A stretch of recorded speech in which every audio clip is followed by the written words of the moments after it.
Bonjour Laurent Jacobelli. Bonjour. Hier, Bruno Retailleau a présenté sa nouvelle circulaire censée rendre la régularisation des sans-papiers exceptionnelle. Il demande notamment au préfet d'assortir systématiquement le refus de séjour d'une OQTF, une obligation de quitter le territoire. Vous applaudissez ?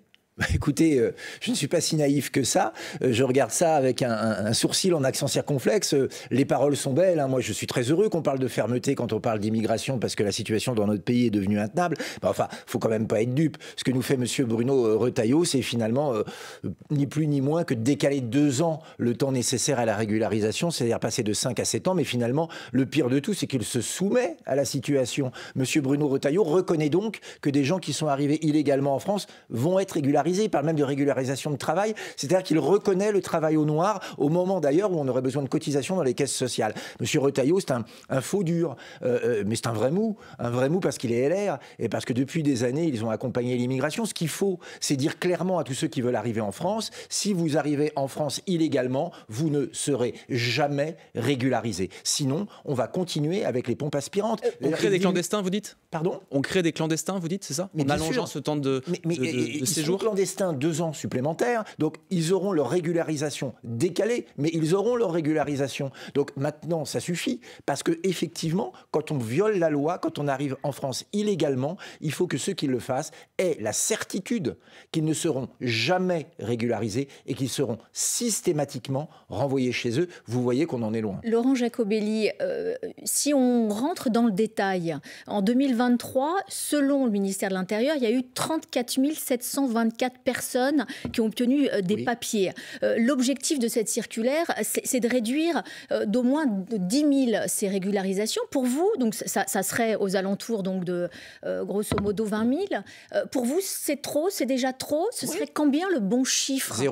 Zéro. Même sur des filières en tension où les gens ont besoin, l'hôtellerie-restauration ont besoin de recruter. Je suis député de la Nation de main-d'œuvre. Et je fais partie des 577 députés qui écrivent la loi. Je ne dirai jamais que je reconnais le travail au noir. Je ne dirai jamais que je reconnais le travail illégal. Moi, j'ai du respect pour tous ceux qui travaillent, qui payent des cotisations, qui triment et qui n'ont pas à se voir concurrencés par des gens qui ne respectent pas les mêmes règles. Sauf qu'il y a une réalité. La réalité, c'est qu'il y a 5 millions de chômeurs en France. La réalité, c'est qu'il y a effectivement des métiers en tension, mais que quand on est dans un métier en tension, on peut, quand on est étranger, demander un visa de travail de manière légale. Ce que je ne veux pas, c'est que ce qui est illégal devienne légal, sinon la société est foutue. Aux chiffres, 50% des cuisiniers sont aujourd'hui immigrés en Île-de-France, 40% le sont dans l'hôtellerie.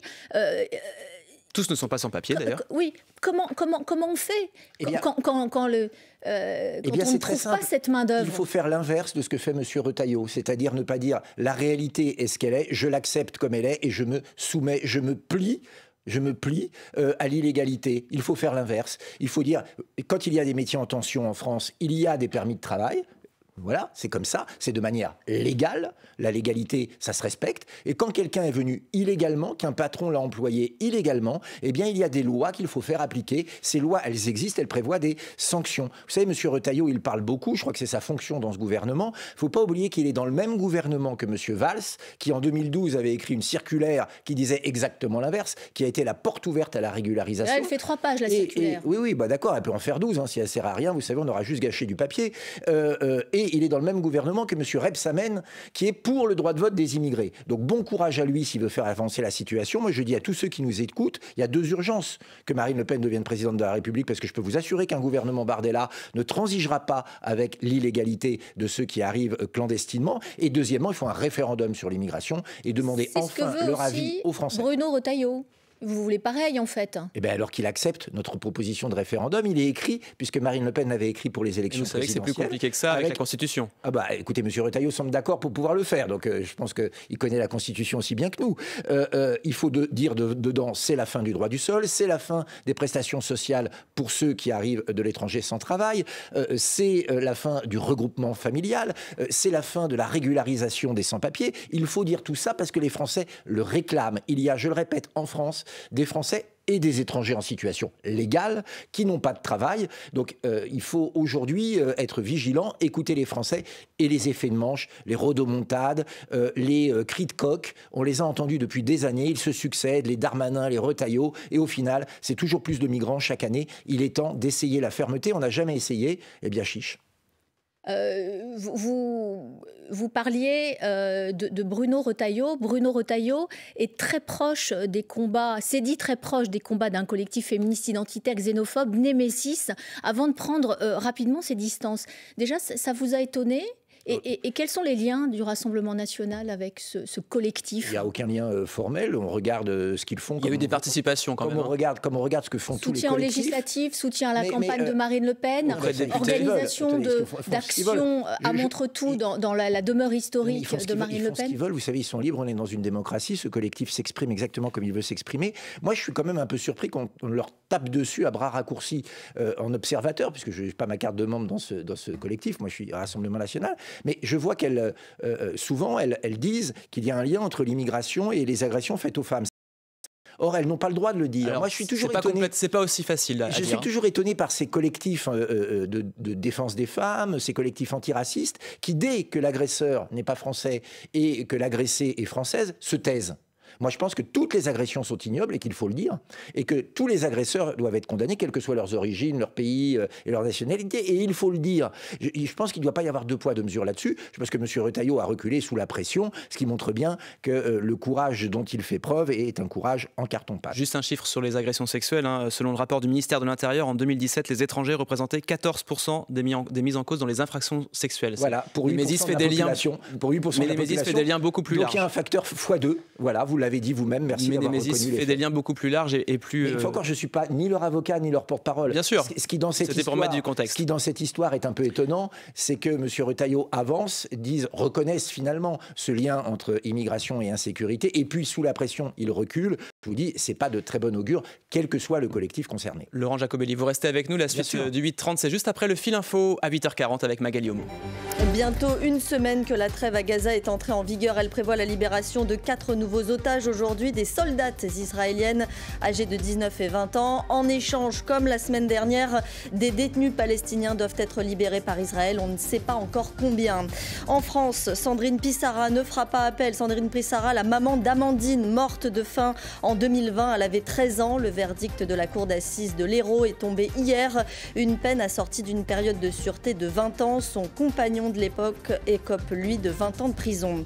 C'est une sanction très rare. Le préfet du Vaucluse retire son agrément au football club d'Orange en cause des actes de violence répétés, aussi bien pendant les matchs qu'en dehors, liés ou non aux rencontres. Une décision que déplore la direction du club. Le foot sur les terrains, un partout hier soir entre Auxerre et Saint-Etienne. Suite de la 19e journée de Ligue 1 aujourd'hui, avec 3 matchs à l'affiche, notamment PSG-Reims à 21h05, et c'est à suivre sur France Info. France Info. Le 8h30 France Info, Alix Bouillaguet, Benjamin Fontaine. Nous sommes toujours avec Laurent Jacobelli, porte-parole du Rassemblement national, député de Moselle. Le budget 2025 a été adopté cette semaine au Sénat. Tout va se jouer jeudi prochain lors de la CMP, la fameuse commission mixte paritaire du 30 janvier. Est-ce que ce n'est pas une erreur finalement d'avoir fait tomber le gouvernement Barnier ? Vous étiez faiseur de roi, aujourd'hui ce sont les socialistes. Vous êtes totalement hors jeu, vous regardez passer le train ? Oh là là, vous savez, les sceptres en carton-pâte, c'est pas ce que nous recherchons. Nous, on cherche l'intérêt général et aider les Français. La première censure, elle a aidé les Français puisque les retraites ont été réindexées de 2,2%, parce que la facture d'électricité va baisser. C'est grâce à la censure. Ça a amené du pouvoir d'achat aux Français. Et là-dessus, nous avons fait notre devoir. Ce devoir, on le refera d'ailleurs demain si nous sommes contraints de le faire. La censure, ça a été 12 milliards d'euros. Ça, c'est ce que dit, le ministère de l'économie. Oui, non, mais ne croyez pas tout ce que dit le ministère de l'économie. Je vous rappelle d'abord les erreurs de prévision de ce ministère maintenant depuis quelques années. Je vous rappelle aussi qu'on nous avait promis que les cartes vitales ne marcheraient plus après la censure, que les fonctionnaires ne seraient pas payés, qu'il y aurait d'ailleurs des pluies de sauterelles et probablement d'autres catastrophes. Tout cela ne s'est pas passé. Donc vous dites 12 milliards, ce chiffre est faux. Oui, ce chiffre est complètement sorti d'un chapeau. Donc ça n'a rien coûté, la censure. Cela est fait pour faire peur aux Français. Il n'y a rien d'irrémédiable dans le vote de la censure. Maintenant, on va avoir un budget, donc on va bien voir.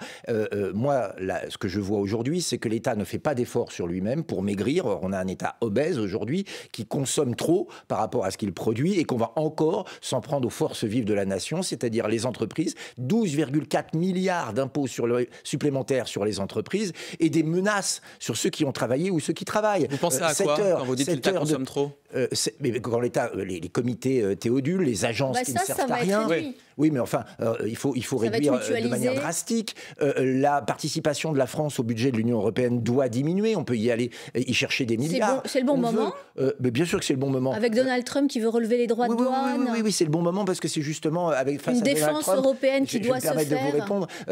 Non, elle ne doit pas se faire. Voilà, il faut une défense française avec des partenariats européens. Il ne faut pas de défense européenne parce que sinon c'est une catastrophe qui s'annonce, comme à chaque fois que l'Europe s'est occupée de quelque chose en matière d'agriculture et de l'immigration. Pourquoi une catastrophe? Parce qu'en France, on a une industrie de défense qui tient la route, parce qu'en France, on a une armée qui tient la route, contrairement à d'autres pays européens. Et la défense européenne, ça voudrait dire qu'on a convergence d'intérêts, convergence de vision géostratégique. Et aujourd'hui, il y a des pays en Europe qui achètent américains. Mais on a vu aussi qu'avec l'Ukraine, l'union des pays européens a permis de fournir des armes.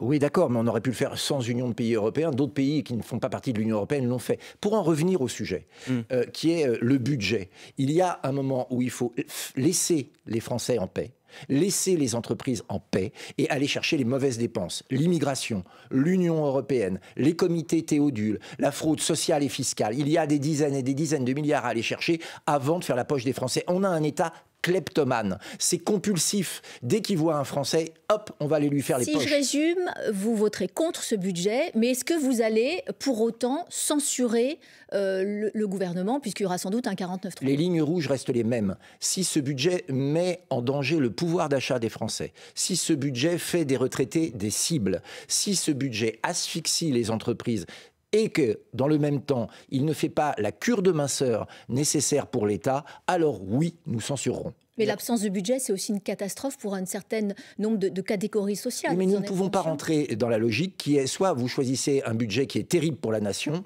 soit il y a une catastrophe. Je vais vous dire, il y a un moment, on en a marre d'avoir à choisir entre deux mauvaises solutions. Ce qu'il faudrait, au moment où nous sommes, c'est un État stratège, un État volontaire, un État qui aide les entreprises, un État qui relance la consommation, un État qui fasse de la souveraineté, de la priorité nationale un facteur, un levier économique, pas un État qui ponctionne, pas un État qui norme, pas un État qui confisque.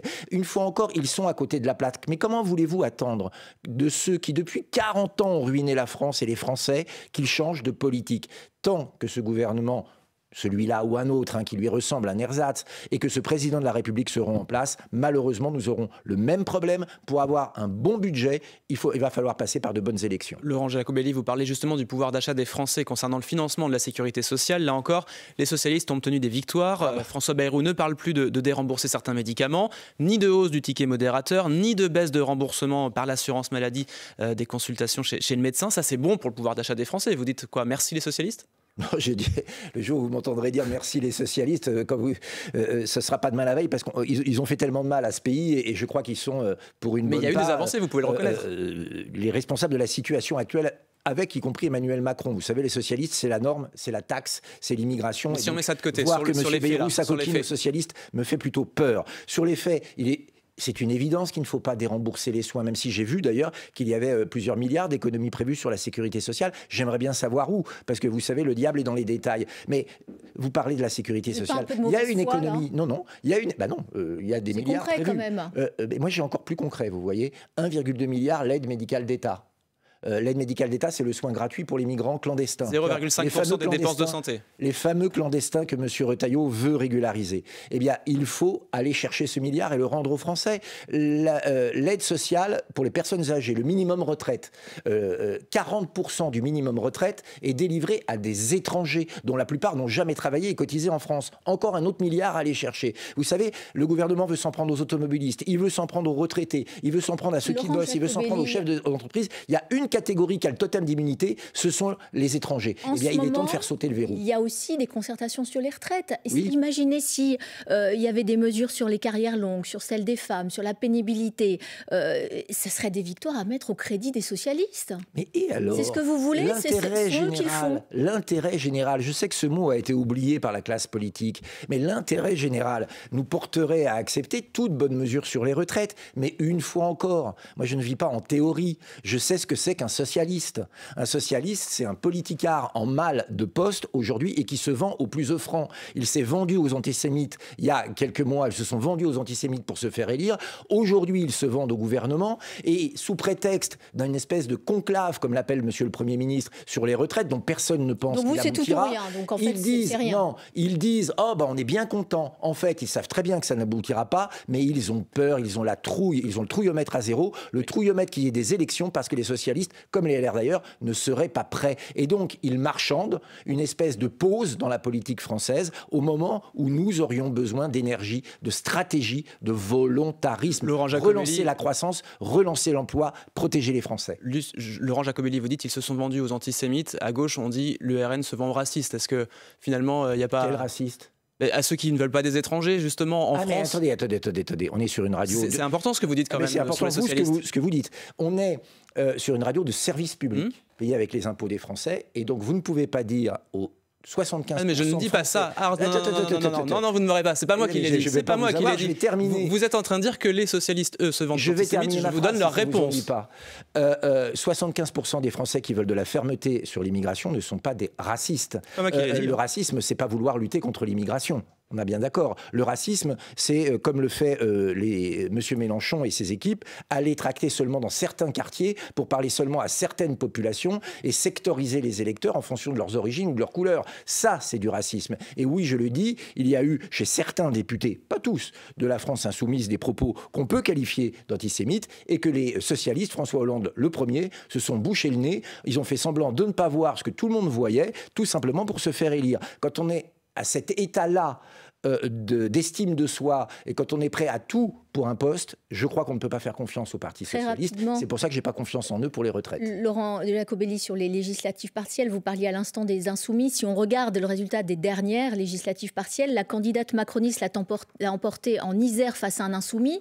Le RN a perdu un siège dans les Ardennes. Est-ce que, comme les Insoumis, vous ne payez pas le prix de la censure ? Non, je ne crois pas parce que, d'abord, vous savez, comme moi, que les partiels sont toujours des mini-phénomènes locaux, qu'il y a très peu de participation. Ça ne veut pas dire que ça n'a pas de sens, mais je veux dire, il ne faut pas en faire une analyse nationale. Mais surtout, moi, je vois qu'aujourd'hui, il y a 2 personnalités politiques préférées des Français selon le classement du JDD, et c'est extrêmement rare. C'est Jordan Bardella et Marine Le Pen 10e et 11e, que dans les sondages, nous avons augmenté, que depuis que nous avons voté la censure, les Français nous font encore plus confiance, parce que dans un univers politique où tout le monde ment pour sauver sa place et tout le monde fait des alliances impossibles, nous continuons à être fidèles au mandat que nous ont donné nos électeurs et on ne varie pas de ligne. Et ça, je crois qu'un pôle de sérénité, une référence dans le climat actuel, les Français trouvent ça réconfortant et rassurant. Merci Laurent Jacobelli, porte-parole du Rassemblement national, d'avoir été l'invité du 8h30 ce matin. Merci Alix, bonne journée.